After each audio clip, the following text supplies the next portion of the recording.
无常的根源在哪里呢？为什么我们会被人生中的无常所折磨？今天让我们来聊聊两个问题。一，到底是什么决定了无常？二，又是否有办法可以改变无常的起因呢？大家好，欢迎来到人间见禅频道。人生长恨水长东，的确，我们都因为人生的无常而感到困扰。但是否想过，无常其实也是最深刻的慈悲。亲人离去，爱情幻灭，事业波折，每一段人生经历都让我们深感苦痛。我们曾无数次的在梦中祈求，假如让一切都停留在某年某月某日的彼时彼刻，那该有多美好。是的，很美好，但那也意味着盛开的花朵将永不凋谢，卷舒的云彩将永不飘移，万事万物都会被冻结在同一时刻。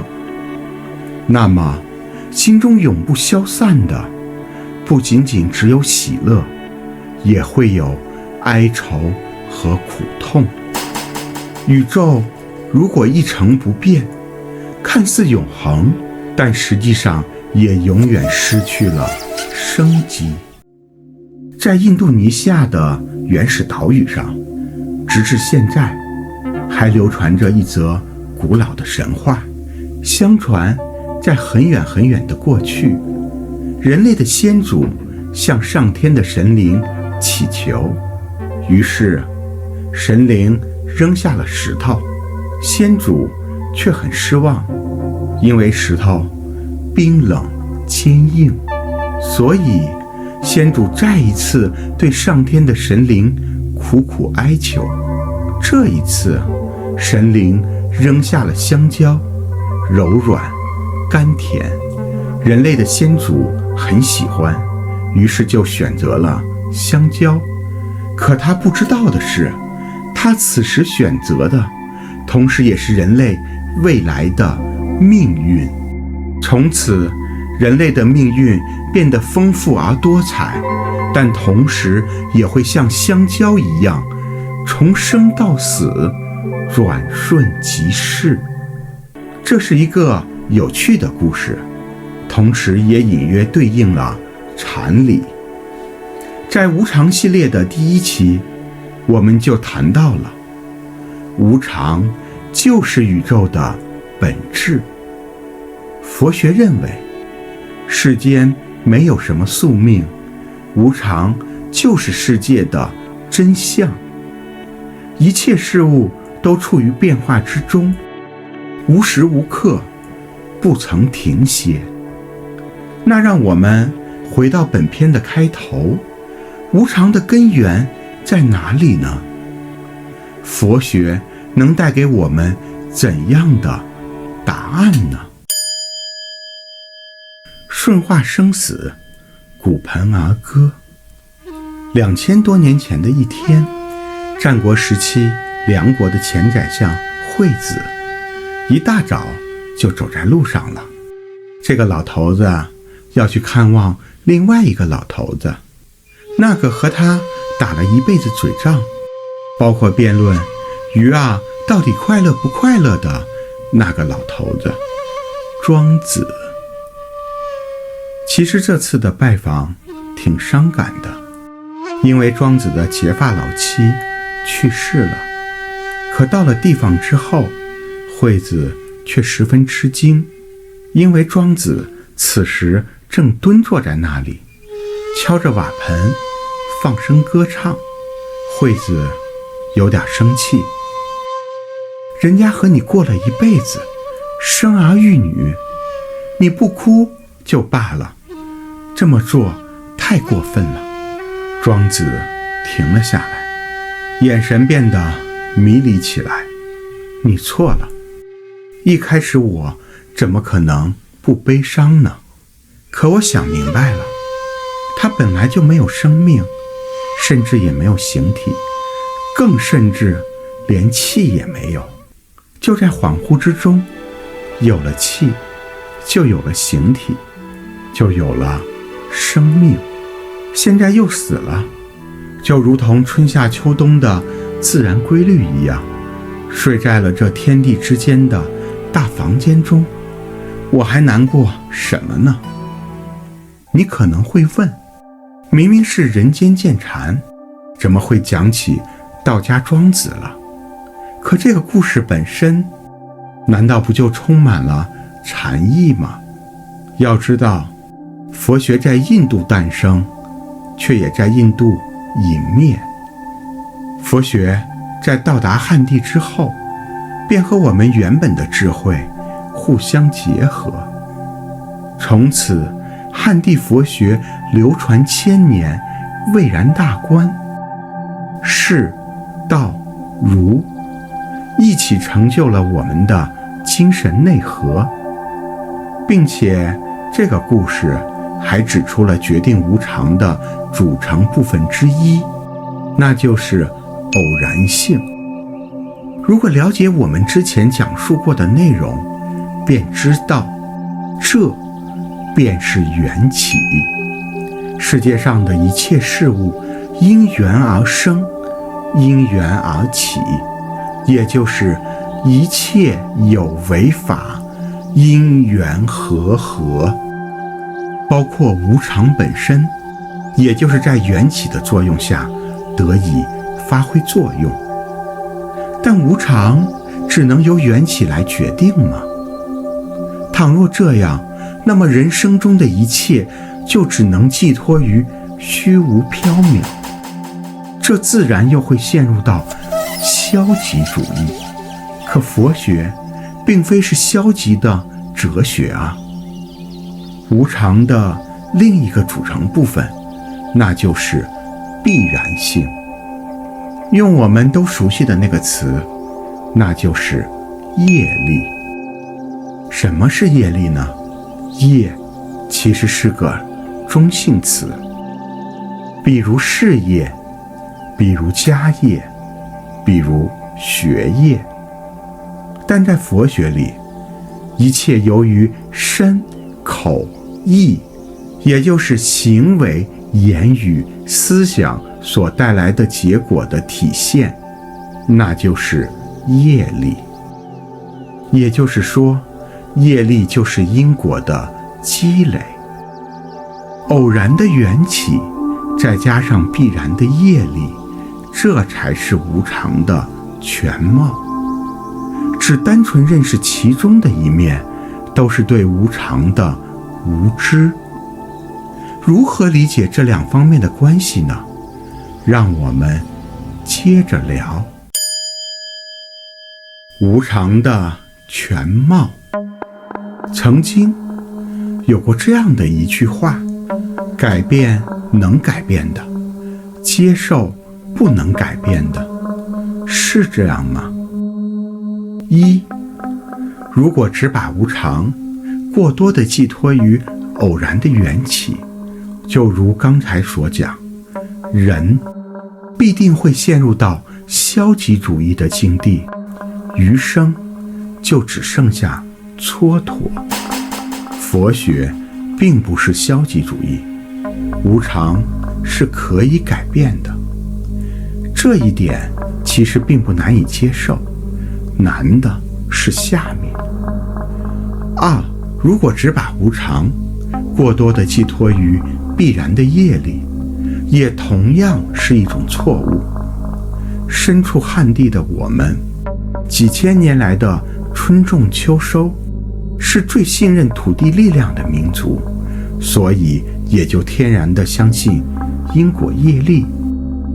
可如果忽视了缘起力量的存在，在面对无常的时候，便可能会深陷执着，无法放下。就好像我们延续寿命的时候会怎么做呢？健康饮食，戒断诱惑，锻炼身体以及修行，这些都可以阻挡病痛的到来，增加长寿的可能。这就是增加必然的分量，也就是业力。但这一定会确保不会遇到病痛，不会遇到灾祸，从而必定长寿吗？我们都知道，可并不一定。积极健康的人也可能会早早离世，放荡不羁的人也可能会颐养天年。这就是偶然，也就是缘起。我们不该只相信偶然的部分，从而放弃积极生活的一面。同样，我们也不该只相信必然的部分，面对无常而无法放下，无法解脱。我们会遇到一直以来健康无恙的亲人离开的猝不及防，一直以来美满和睦的爱情破裂的措手不及，一直以来顺遂亨通的事业波折的出乎意料。面对这些无常，看不破，想不通，无法放下，深陷其中，其实都是忽视了无常不仅受到业力的影响，还和缘起密不可分。所以学习佛学的这些智慧真的会豁然开朗。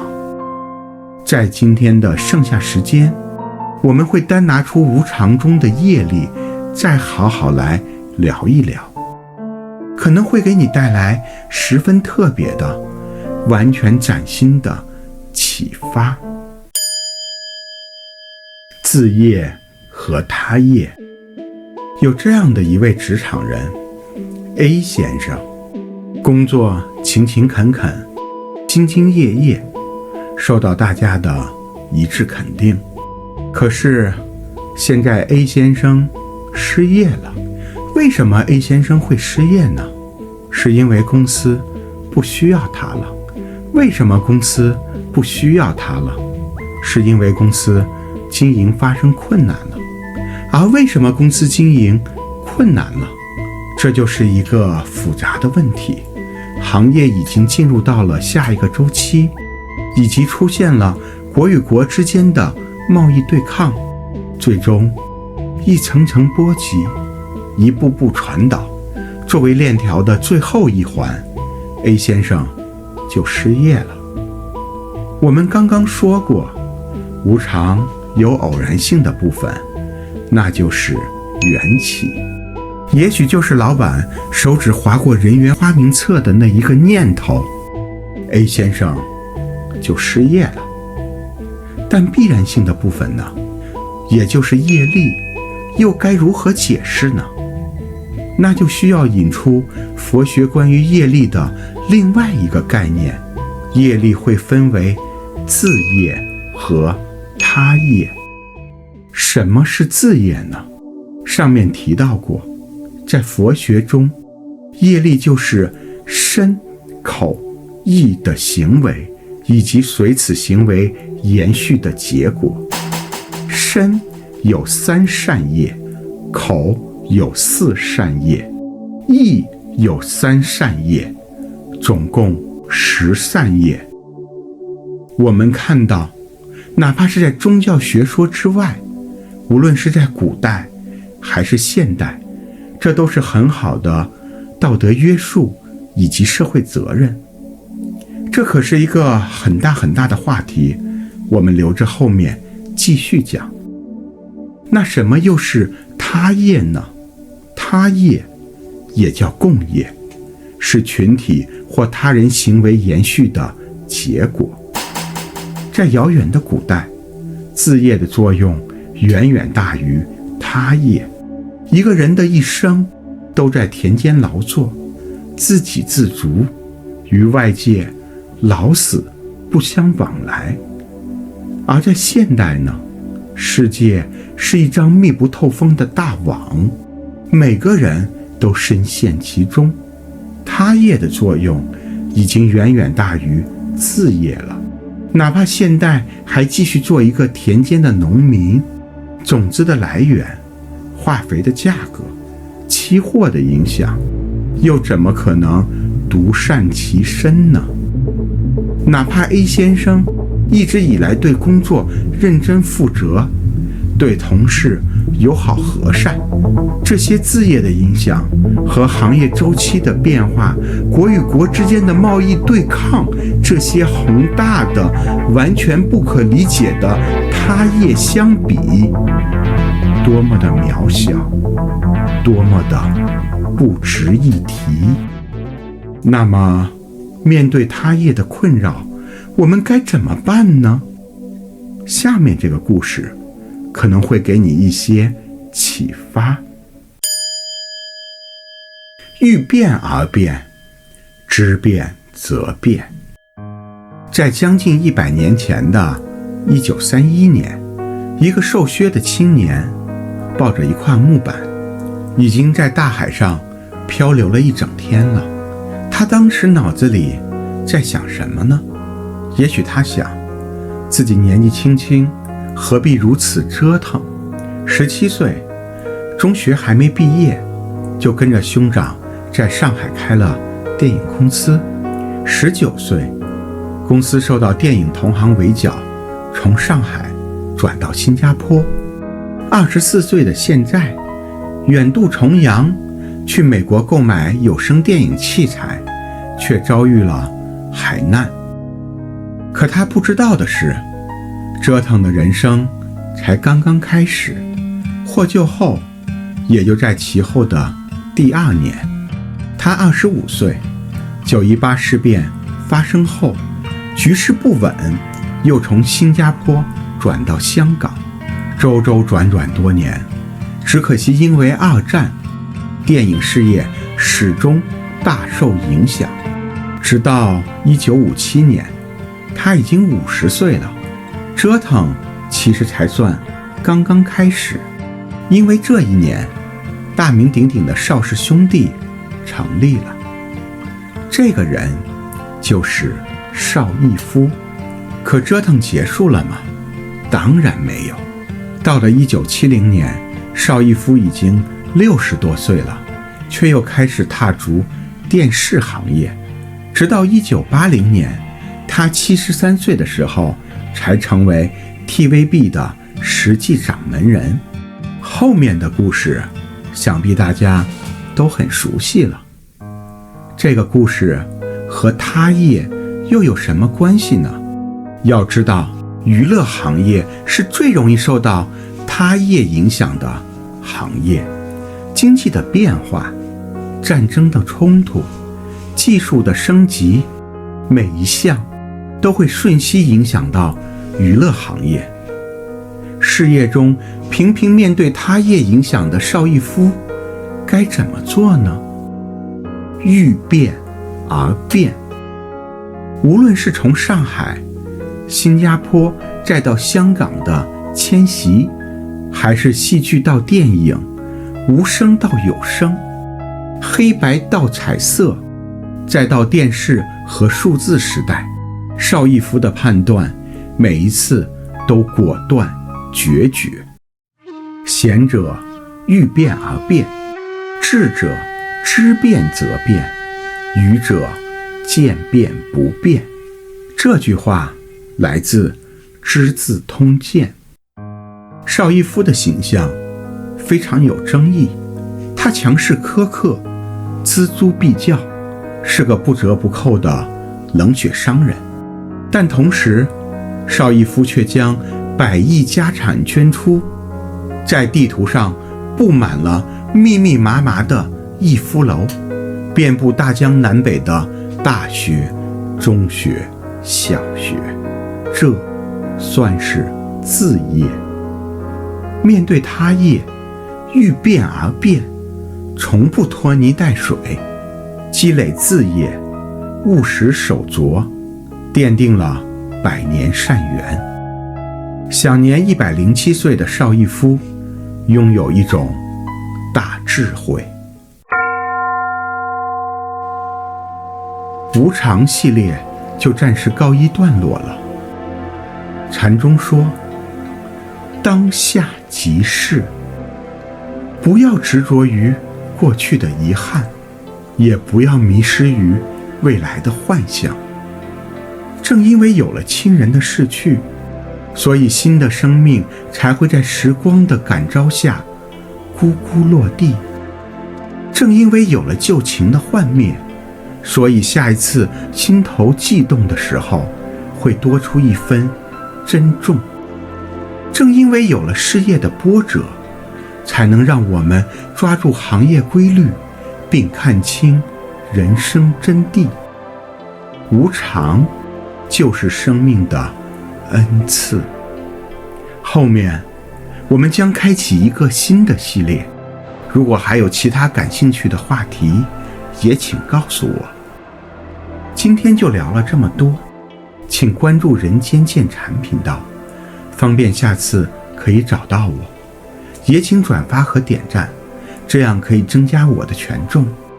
让我们下次再见。